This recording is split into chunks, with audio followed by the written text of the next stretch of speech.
Okay. What's going on, man? You know what about with us? That's what got it for. He said, what is he? Get that, Fred. He just said, what is he? He said, what is this, man? I understand the Blackberry. It's a dinosaur. You see me playing a snake game on there? Yeah. Snake game. I can't wait to see you. So June 16th is official. I know I haven't interviewed yet. I want to see you take pictures on it. I want to see how it come out.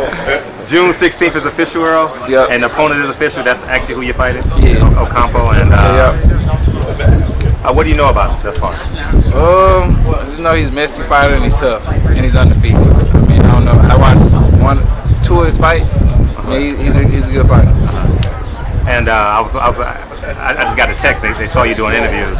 LDBC told me to tell you thank you for doing the interview last week. You did the interview live or something last week. Talk about Texas and the water in Texas. Jamel is WBC champion. You're the IBF champion. What goes on in that gym that makes y'all get to level 11 as opposed to just level 10? I mean, really, just the gym is gritty, man. I mean, you got no AC. It's 100-something degrees. I mean, you're in the gym, you spawn to a round, you drop at least 7-8 pounds, easy. I mean, soaking wet. I mean, a lot of gyms got air conditioning. I mean, it's nice weather. The gym is humid and it's hot, so you just got to go through that. I mean, when I'm in camp, like the first 3 weeks, it's the toughest because it's so hot. Especially I'm finna fight in June, so it's gonna be summertime. It's gonna be real hot and dry and humid, so it's gonna be hard, man. And that's what makes it tough, cause it's real gritty. You just gotta be mentally tough to get through that. Cause I had a guy, Javante Starks, matter of fact, he's from Minnesota. And he came to Texas to work out, and he was dying. He was sweating. He was like, man, I can't do this, man. I'm going back to New York. Even Rasheed Warren came down there one time. He was like, man, it's too hot, man. You know, a lot of dudes can't take it, man. Really? Yeah. Can you speak about Keith Thurman and his hand injuries, and versus should he vacate the belts now and get and put in the contract? Maybe he get a mandatory once he comes back. Can you elaborate on? I mean, I don't know too much about his hand injuries. I just know they said he got hurt. I mean, he is getting hurt a little bit too much. So I don't know if it's real or fake. I mean, to me, I think he need to vacate. I mean, if you're looking at Keith Thurman from 3 years ago, he's not talking the same. I mean, now he's talking like he's on the verge of retiring, or he's second guessing fighting. I mean, Keith Thurman back then was hungry. You know, he wanted to fight the best. He was always calling dudes out, this and that. Now, you know, he's more passive. He's thinking about other things. He's not putting boxing first. I mean, it's a lot of hungry guys out there to sacrifice, and that's all they do is box. People want that belt. They want the belt that they had. Undisputed welterweight champion of the world. But with me, I feel like, you know, he's just holding up the line. How do you maintain that hunger? You've got $1 million checks. You have beautiful cars. How do you sustain that hunger and even elevate it? You know, because having, you know, my dream is to be undisputed welterweight champion of the world. I want to be an all-time great. I want to be mentioned with the likes of Sugar Ray Leonard, Floyd Mayweather, and all the top guys in boxing. So, you know, I haven't even put my foot in the door yet. So, I mean, I got to continue working, continue grinding hard just to get to that level. So that's why I'm always hungry, you know, because I put my goals up at the top. And I know it's going to take a lot of hard work, and it's going to take the time to reach it. WBC have mandated, or I've heard they're about to mandate, Jess Vargas versus Sean Porter. How do you see that fight? Garcia. Thank you. Anyway, how do you foresee that fight, and who wins that fight, and should a unification bout happen next? That's a good fight. So that's gonna be the mandatory. That's what they said. If Keith Thurman is actually injured, man, how many mandatories are gonna find this dude? I mean, Sean was mandatory, then Danny was mandatory all over again. Now they're making fight each other become mandatory again. I mean, the dude ain't fought in a while. He got 2 belts. I mean, he had dudes lining up. Like even WA Lamont was like, I think mandatory at one point until he vacated to fight me. So. I mean, they keep getting this dude chances after chances and letting him hold the belt. I mean, if it was with IBF or something, they probably would have stripped him already. So, I mean, he's just holding guys up, man. But I think Danny Garcia and Sean Porter, that's a good fight. You know, that's 2 top 5 guys in the welterweight division fighting each other, which boxing needs. You know, every time I count Danny out, you know, he always pulls it out. So, I mean, I don't know who wins that fight. With me, I probably is Danny Garcia. Terrence, go ahead. Peterson, I picked you to win the fight, but I didn't know you were going to dominate because no one's made Lamont Peterson look like that. You sparred Peterson years ago. Did you notice like an elevation in your game from when you sparred him back in the day to when you guys actually fought last January, where you're like, man, I've come a long way. This is different than I thought. Oh, definitely. I mean, I knew that even before the fight. I mean, you know, with me and my trainer, you know, we always talk about growth, especially in the ring. You know, if you're not learning different things, then you're not growing. There's a lot of guys out there that's real students of the game, and I consider myself a student of the game. So I knew, you know, he couldn't go by, you know, our sparring that we had 5-6 years ago because, you know, I evolved and I elevated my game to a whole nother level. So I knew it was going to be way different. Speaking of being a student of the game, you're one of the fighters that I respect for the body work that's under 30. A lot of the young fighters don't necessarily do all the body work. How did you instill that into your game plan? Just like, I got to attack the body. Was there like people you were looking up to, or how did you learn to go attack the body? For me, I started at our Mexican gym. Like, yeah, I started at our Mexican gym. You know, my first trainer was, you know, is Mexican. My first trainer is Mexican, so, you know, that's what, you know, everybody in the gym was. I was probably the only black person in the gym, me and this other kid. And, you know, that's all I seen. You know, guys going to the body, working the body, things like that. The gym was real small, probably like a little circle. What part of Texas was it? It was in Dallas. It was in Oak Cliff. It was real small. You know, so that's what I learned early on, to go to the body. And I found out I was stopping a lot of guys to a body too. So I just kept doing it, kept reading it in my game, and, you know, it's just something I've been doing it for a long time. Deontay Wilder versus Anthony Joshua. How do you foresee that? First of all, what was your impression of Anthony Joshua last Saturday? I thought it was a decent fight. You know, I don't think it led up to the expectations that, you know, everybody thought it was. It was a decent fight. Anthony Joshua did his thing. He didn't take too much punishment, but, you know, it wasn't as big as a fight where Deontay Wilder and what's his name? What's the Cuban kid dude name? Parker. Nah, Deontay Wilder. Ortiz. Ortiz. It wasn't as big as that fight. To me, that was, you know, that was a great fight. Like, Deontay put his heart on the line, and Ortiz gave it his all and put his heart on the line too.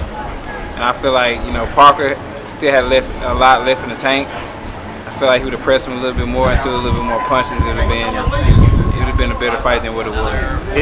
Is that an easier fight than fight fans anticipate? Anthony Joshua versus Deontay Wilder, or is it 60-40, 55-45? How do you foresee that fight? I say 60-40 Deontay Wilder, just because his power. Dude has freakish power. Dude can punch. I mean, he has that, you know, come once every decade type power, like Julian Jackson type power. Like, he hits you, you know, lights out. So, you know, and Anthony Joshua showed history of being hurt. He showed history of being hurt a couple of times, even in the amateurs. You know, I guess say he's been knocked out before in the amateurs. So I feel like Deontay, you know, has a lot of power, and I think he could stop him. And I'm rocking with Deontay Wilder too because he's American. Do you think fighters are using like behind-the-scene politics, like first splits and different things to prolong or prevent fights? I mean, some fighters do that, but I mean, at the end of the day, you know, there's a business side to it. I mean, there's politics to it too. So I mean, you do want to get the business right before you get in the ring. So I mean, that plays a big factor too in it. How have you remained so patient? Because it seems like you always in the waiting game. You had to wait for Kell Brook, then he got his eye destroyed by Golovkin. You had to wait for a medical. So how do you stay so patient, stay in shape, stay grounded while you're waiting for everyone to get ready? Keith Thurman's injured again. How you stay patient? I mean, you just gotta. It's just something you have to do. I mean, it's something I had to do. I mean, I had to stay patient for Kell Brook, or, you know, I had to move on to something else. I mean, I was his mandatory, so I had to wait on it. You know, they gave him an extension, so I had to wait on that. But with Keith Thurman and everything else, you know, with me, I just want to stay busy. I want to stay busy, stay in the public eye, stay fighting and things like that. I don't want to stay stagnant and wait on somebody 6, 7 months, 9 months. You know, and I'm getting stale in there. So I want to stay active, stay in the public eye, and, you know, stake my claim as the best welterweight in the division, regardless if he's fighting or not, or if he has 2 belts and I have 1. Can you explain mandatory?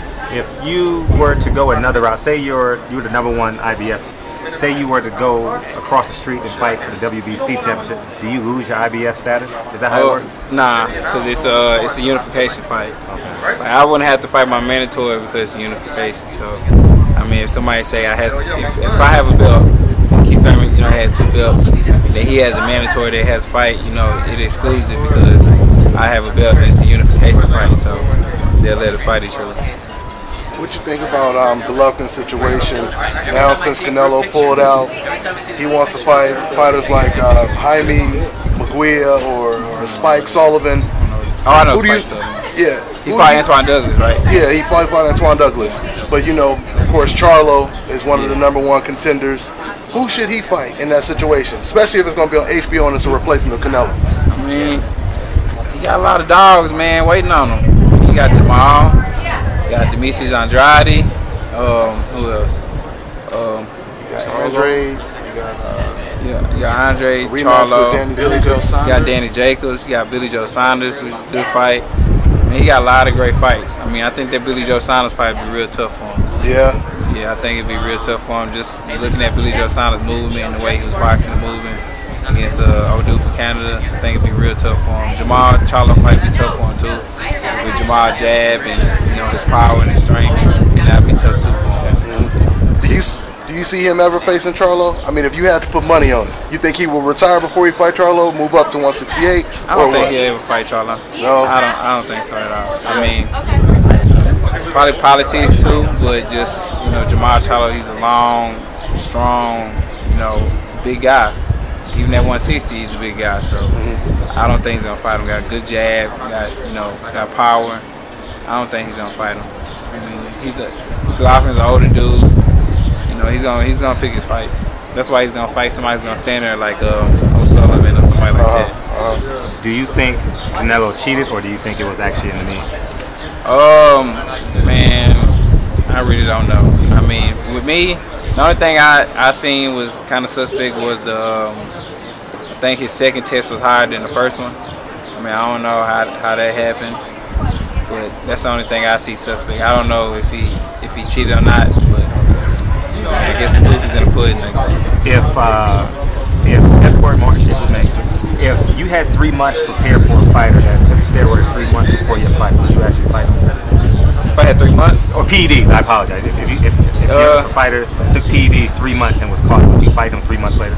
Yeah, I'll fight him 3 months later. He just had to take tests, and they have to be. They probably at least got to test. We got to he got to be tested at least 2 or 3 times a week. And he got to be tested for that whole 3 months. But I did fight with him. What are they making? What do you think? Man, you gotta have it, man. What do you think about Kell Brook? Yeah, for the my money up. What do you think about the Kell Brook now saying that weight played a factor in your fight, and that's really the reason why he didn't perform like he wanted to? Man, how much? What Kell Brook said he used to walk around at? 180 or something. I don't know, something crazy. I mean, weight don't play a factor in that at all. I mean, he had all these nutritionists. I don't have nutritionists. I don't have none of that stuff that he got our high facility where they checking his blood and glucose and all the other different stuff like that. I don't have none of that stuff. I make it. I'm a way too. Me and Kell Brook in the press conference, I look bigger than him. So I mean, he can have all the excuses in the world. Like I said, he get that title at 154. I come up to 154 and take that from him too. Now we're live right now. Why do you think fans like you so much?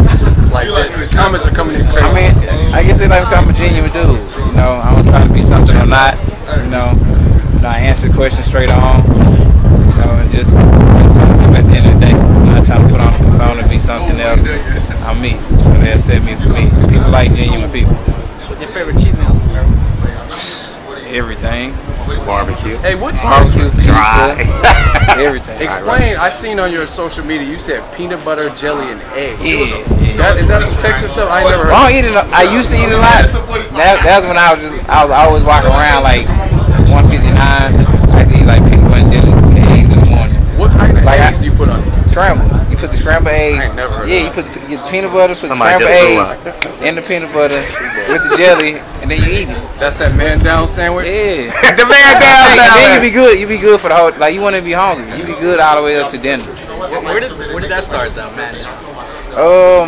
Really, I was trying to look for like a quote for Instagram, and I was just going through songs trying to find a quote for my knockdown. And then Yo Gotti was like, on one of the songs, he was like, shots fired, man down. And then I just put shots fired, man down. And I just kept saying man down, and then everybody started running with man down. Boosie's your favorite rapper, right? Yeah, he one of them. Boosie's your favorite rapper? Yeah. What's Tekashi 6ix9ine?